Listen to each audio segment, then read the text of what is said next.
Olá, pessoal, tudo bem? Você que ainda não me conhece, eu me chamo Fernanda, estou aqui para trazer uma palavra de Deus ao seu coração. E eu gostaria de te convidar a iniciar esse vídeo orando comigo. Senhor Deus, que o Senhor se faça presente aqui hoje, Pai. Chega aonde quer que essa pessoa esteja, meu Deus, na sua casa, no seu trabalho, no seu carro. Fala aos nossos corações, Pai, não aquilo que a gente quer ouvir, Senhor, mas o que o Senhor quer falar. O Senhor tem total liberdade aqui, Espírito Santo. Vem fazer parte das nossas vidas. Nós te amamos, te adoramos, Senhor. Isso é para ti, isso é por ti. Amém, Senhor. Gente, o vídeo de hoje tá muito diferente e eu comecei a escrever sobre uma coisa, o Espírito Santo me direcionou para outra totalmente diferente. E eu entendi que a gente só consegue falar daquilo que a gente vivencia, das experiências que a gente tem com o Espírito Santo.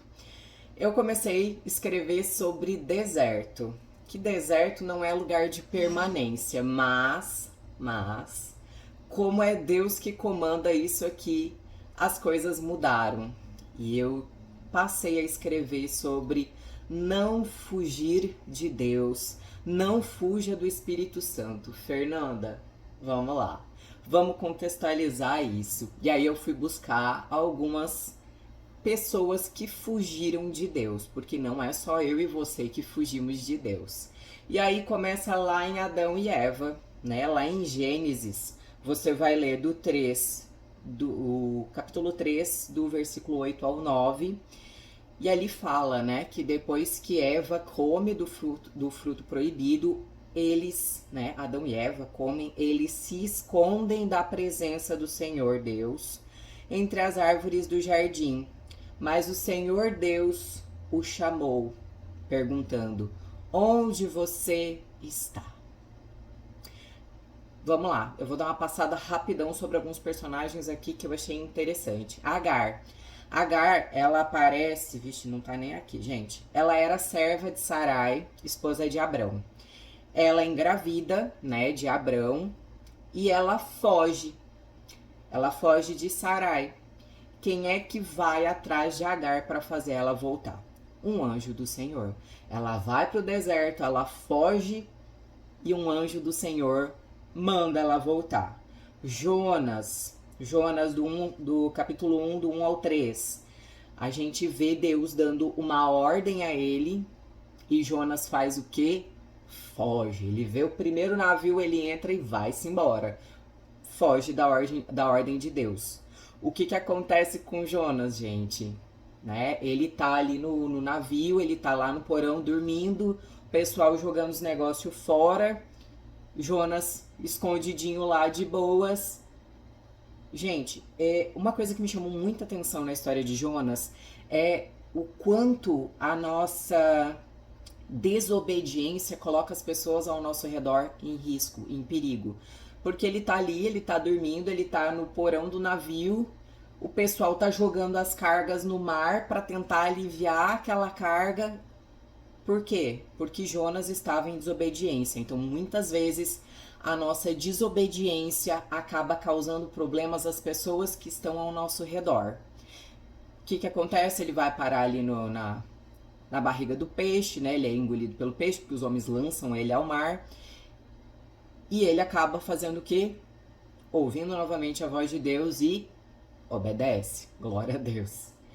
Lá em Marcos, capítulo 14, versículo 48, gente, eu tô tentando apurar para não ficar aqueles vídeos de 24 minutos, viu?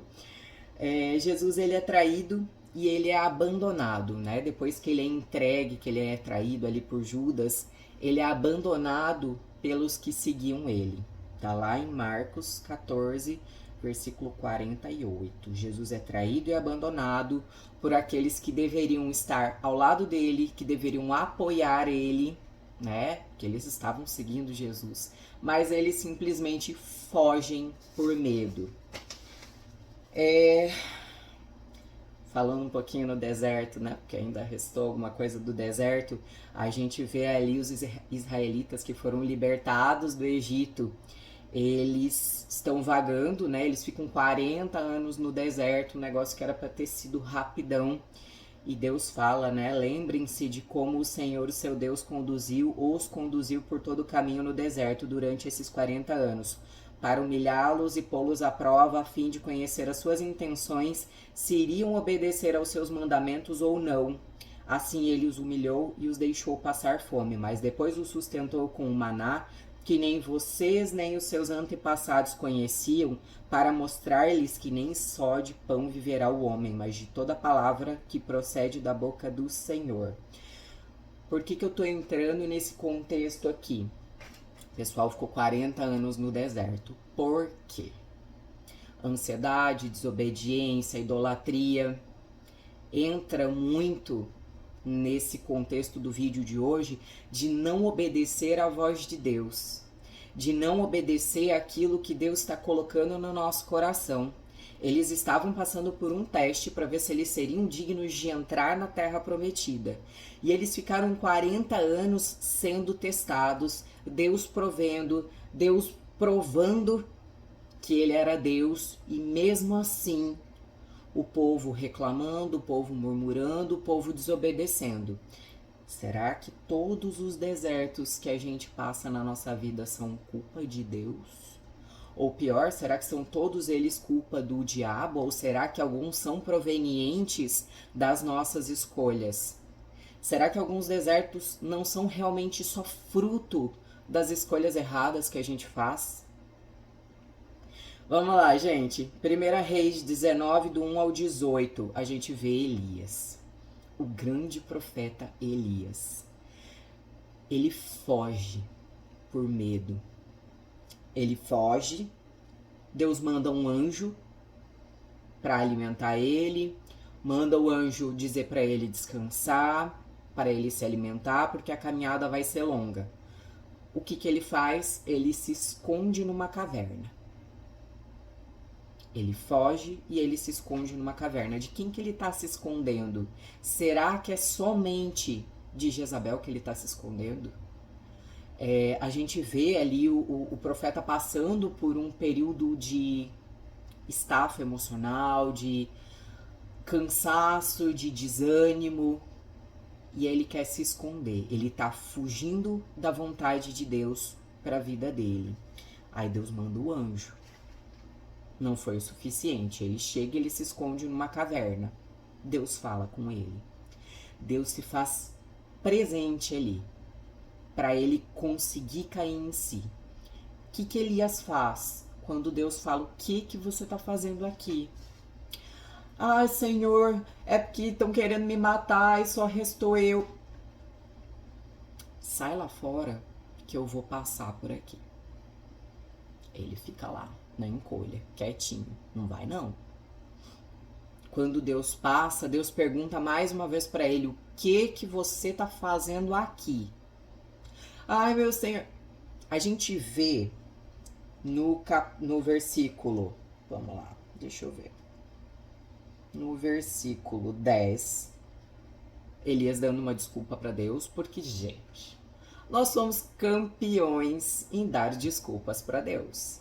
Não, Senhor. Eu tô nessa situação porque, veja bem, Senhor, eu sempre fui uma pessoa muito boa e agora tá todo mundo me fazendo mal e aí eu não... No versículo 14, ele repete a mesma desculpa para Deus, porque é isso que a gente faz. Deus tá falando: ei, mas não é esse plano que eu tenho para você, não é essa ordem que eu te dei. E a gente continua murmurando, a gente continua rebatendo o que Deus tá falando. Vamos, ontem, gente, o culto foi incrível.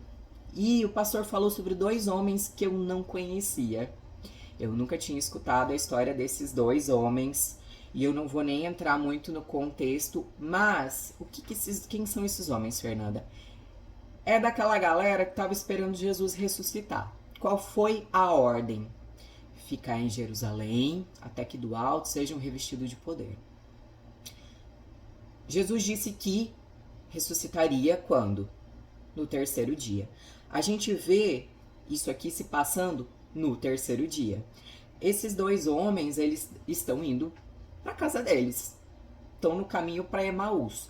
Jesus ressuscita e ele aparece para quem? Para esses dois seres humanos ansiosos, assim como eu e você, que não tem a paciência de esperar um pouquinho. E aí eles estão indo lá, triste, cabisbaixo, falando de Jesus, que não ressuscitou, reclamando que o negócio não aconteceu. E aí Jesus está ali, caminhando com eles. Gente, o que está acontecendo? Que vocês estão tristes aí? O que houve? O senhor não sabe não? Você não sabe o que está acontecendo lá? Jesus, né, foi crucificado, ele falou que ia ressuscitar e não voltou. Não voltou. Eles estão caminhando com Jesus. E aí, uma reflexão que veio muito forte no meu coração é que muitas vezes a gente está caminhando com Jesus. Jesus está aqui do teu lado, do meu lado. Ele está caminhando, ele está conversando com você. Mas a gente está tão imerso nas nossas frustrações, nas nossas decepções, que a gente não vê que Jesus está aqui. A gente está tão imerso na nossa impaciência de fazer as coisas acontecerem no nosso tempo que a gente não consegue contemplar quem está ao nosso lado na caminhada. Esses homens, eles caminham ali 11 quilômetros com Jesus, eles conversam com Jesus, eles reclamam porque Jesus não ressuscitou, até que Jesus chega na casa deles, parte o pão e desaparece.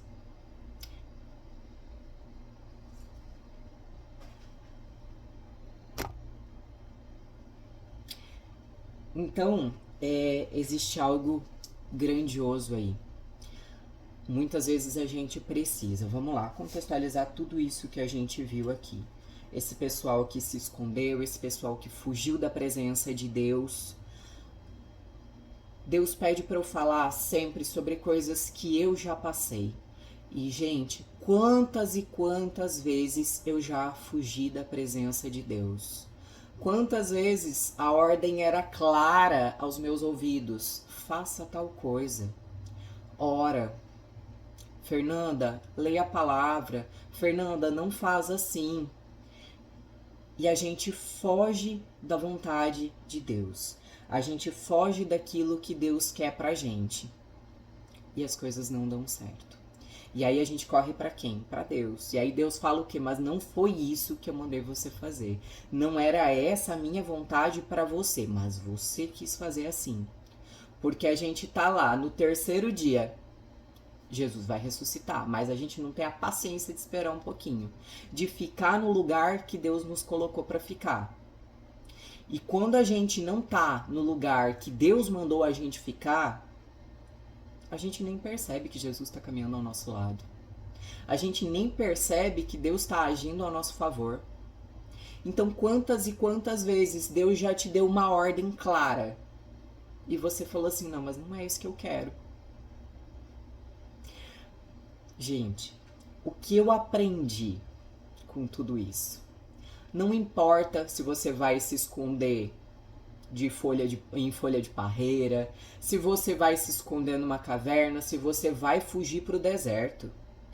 Quando Deus tem um propósito na sua vida, Ele vai atrás de você, mesmo que você se esconda num buraco. Deus vai te achar. Deus vai te encontrar e Ele vai dizer: volta para o caminho do propósito que eu te dei.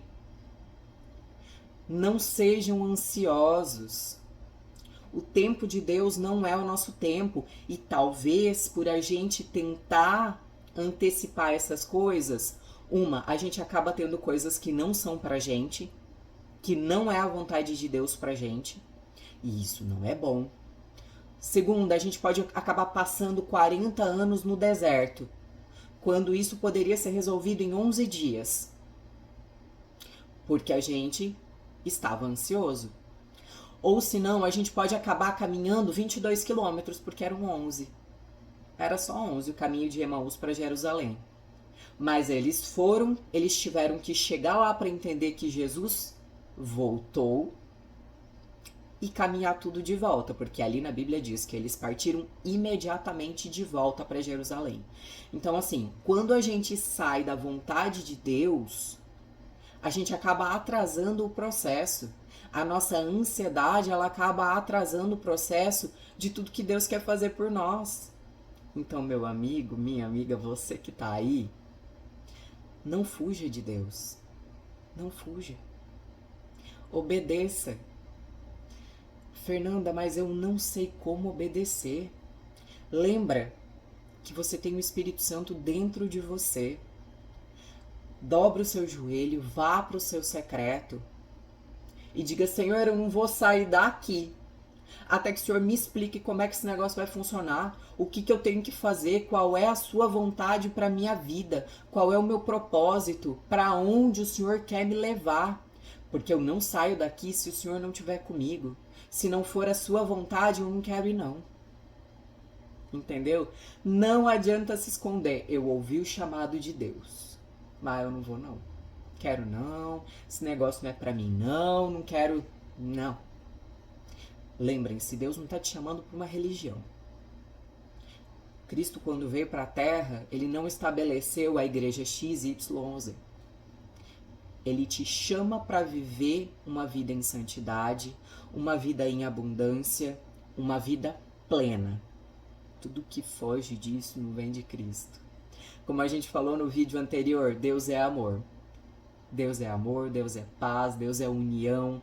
Deus quer filhos capazes de ouvir a sua voz, com o coração sensível para isso. Deus quer pessoas capazes de levar essa palavra. Então, a minha oração é para que eu e você possamos ser esse tipo de filho, que resplandece a face de Cristo aonde quer que vai, que não se envergonha do amor de Cristo, que leva Cristo nas palavras e nas atitudes. Acima de falar, as nossas atitudes revelam muito mais. Gente, que nós não nos escondamos mais da vontade de Deus. Que a gente tenha um coração sensível para orar, ouvir e obedecer. Porque não me importa onde que você vai se enfiar. Deus vai atrás de você, porque você já foi escolhido. Antes do ventre da sua mãe, Deus já sonhava com você. Deus tem grandes coisas para realizar na sua vida. Basta você deixar Ele entrar. Então convide o Espírito Santo a fazer parte da sua vida e viva uma vida plena em abundância, porque é isso que Deus quer para você. Gente, muito obrigada a todos e até o próximo vídeo.